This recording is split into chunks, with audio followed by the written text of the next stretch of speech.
Okay, picture this. The most powerful man in the world, an emperor. You get a look at his private journal. You'd expect to read about conquest, power, glory, right? Well, with Marcus Aurelius, you get the complete opposite. He wasn't writing about how to rule the world, he was writing about how to rule himself. Let's dive into this Emperor's Guide to Inner Peace. This one quote just sets the stage perfectly, doesn't it? It's not about strength or power, it's about character. It's not about reacting to what the world throws at you, but about mastering your own response. This is the core of a philosophy that was literally forged in the crucible of absolute power. So who was this guy, really? Marcus Aurelius was the Roman emperor from 161 to 180 AD. And the thing is, what he wrote down was never ever meant to be published.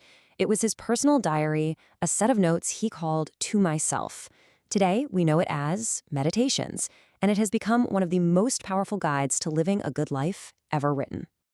To really get his philosophy, you have to understand the world he lived in. It wasn't some quiet, peaceful time for thinking. It was a non-stop storm of crisis. I mean, just look at this timeline.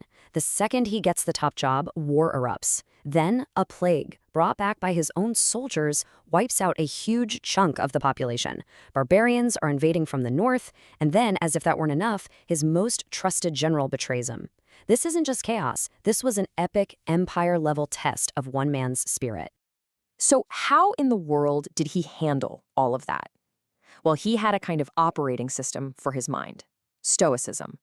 And for Marcus, this wasn't some dusty academic theory. No way. It was a practical, hands-on toolkit for staying sane, strong, and good when the world around him was literally falling apart. So the first pillar of his whole philosophy is built on a really simple but incredibly profound idea: figuring out what you can control and what you absolutely can't. He called this your inner citadel. This right here is the foundation of Stoicism. It's not about being emotionless, like a robot. It's about being smart with where you put your energy. See, the Stoics believed our suffering doesn't come from bad events, but from us desperately trying to control things that are, well, uncontrollable. This slide just lays it all out so clearly. On the left, that's your inner world. Your judgments, your choices, your actions, that's your kingdom. Everything you can truly command. And on the right, pretty much everything else. Your reputation, that depends on other people. Your health, genetics, and luck play a huge part. Wealth, it can vanish. The secret to freedom is pouring all of your energy into that left column. And this quote just nails the goal. What Marcus is saying is that the only truly safe place, the one fortress that can never be taken, is your own mind, when it's ruled by reason and not by gut emotional reactions. That's the inner citadel. All right, so once you've built that fortress and know what to focus on, the next step is about perspective. And for the Stoics, that meant looking head-on at the vastness of time and our tiny, tiny place in it. Man, what a humbling thought. He's reminding himself that his life, even as the most powerful man on earth, is just a blip, a flash. Now, that's not supposed to be depressing. It's supposed to be liberating. This is a classic Stoic meditation. Zoom out. I mean, way out. Think about the eternity that came before you were born, and the eternity that will stretch on after you're gone. All of a sudden, that dumb comment someone made today, or that deadline you're stressing about, it starts to look pretty small, doesn't it? It just puts all our daily anxieties back in their box. He asks himself this, and he's really asking us too. When you look at it from the scale of forever, the difference between a really short life and a really long one almost vanishes. So the point isn't how long you live, but how you live, right here, right now. Okay, so if our lives are short and most of our worries are kind of trivial, what should we be focusing on? For Marcus, this leads straight to the third pillar, and it's all about other people, our duty to each other. You know, this is a pretty radical idea. Marcus didn't see humanity as a bunch of individuals all competing with each other.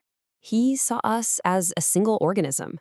Like every single person is a limb on the same body, and we're literally designed to work together.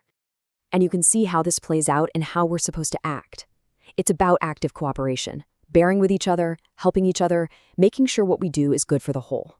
And that last line is so powerful. What does not hurt the city cannot hurt the citizen.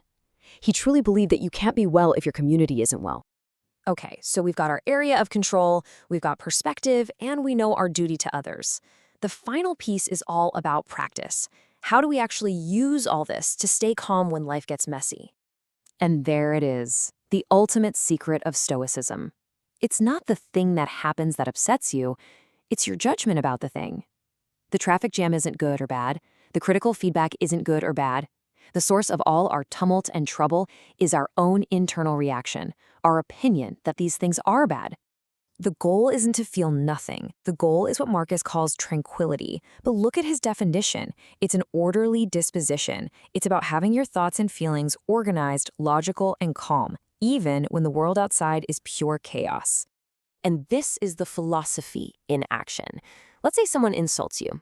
Instead of flying off the handle, you apply the logic. Their insult, their offense, that comes from their own issues, their own flawed character. It's their problem, not yours.